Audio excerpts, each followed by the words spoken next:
one of my greatest pleasures is to actually create branding or promotional pictures for other creative people, artists and musicians. They're a really satisfying shoot because photographing other people in the creative industries, other artists, makes you dig deep as a photographer. So what I'm trying to do with a series of images or an image of another artist is not only create an image that will endure, but will also define a moment in that person, that artist's history. You know, the folded arms, quarter turn, dip your chin, raise your chin, kind of estate agent or realtor photo might be great for realtors or estate agents, but for an artist, a musician, they need more creativity in their images. You need to be able to get across a message about that person that can't be said within perhaps an artist statement or their own art itself. At the end of the day, the old adage goes that people buy from people, and especially if they know something about that person, that artist, they want to feel invested in that person, in that human being. And so any ideas that are, created and formed from these two creative minds is usually an image that will be lasting and will endure for quite a while.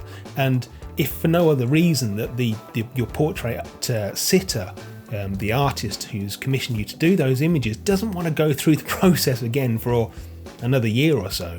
So as photographers, how do we ensure that not only will our sitter, our client, be happy with those images, but will also hopefully come back for more next time they need an upgrade to those images? Well, I always try and come up with a series of images to take on the day that can be used as a drip feed for social media or other outlets. Those other outlets could be other online spaces, or they could be print requirements, or magazine interviews, book jackets, for example. And that's why that when the portraits are done and I hand the files over, I always give them, my client, the web resolution and print resolution images ready. So in this series of images that I created for my friend and the incredible artist Tim Muddiman, I came up with a series of 5 images to create on the day. So it's obviously really useful if your client and you understand that creating a portrait that's a bit different, that stands out from the average, it's not a quick process, and especially if you're going to try and create more than one image in your sitting. Now, Tim is a very successful, very busy and in-demand artist, so I was fortunate enough that next to his studio, his working studio, he's got a gallery space. So I was able to set up the different shot settings within the gallery space while Tim got on with his work, because he had an upcoming exhibition to finish. And then when I was set up ready for the shot, I'd call Tim in, we'd get that shot done, work together on it, make sure we were both happy with the finished article. And then Tim could carry on with his artwork until I was ready for the next one. Now, Tim is a really creative person anyway. He's a musician as well as an artist. And he goes along with some of the ideas that I come up with. Even if he's not sure, he will usually try them. And so the curtain image where the curtain's half across his face, he wasn't sure about that at first, but it actually turned out that he loved it. I love it, and he used that image as one of his social media banner pictures, and he has done for quite a while. And then the other image he wasn't sure about was the image of 2 Tims, and as it turned out, that was the image that seemed to capture his audience's imagination. And he got loads of feedback on how different it was. And then I got mentioned as well. And that was really nice. But that happened for 2 reasons. 1, the image turned out great, and I knew it would.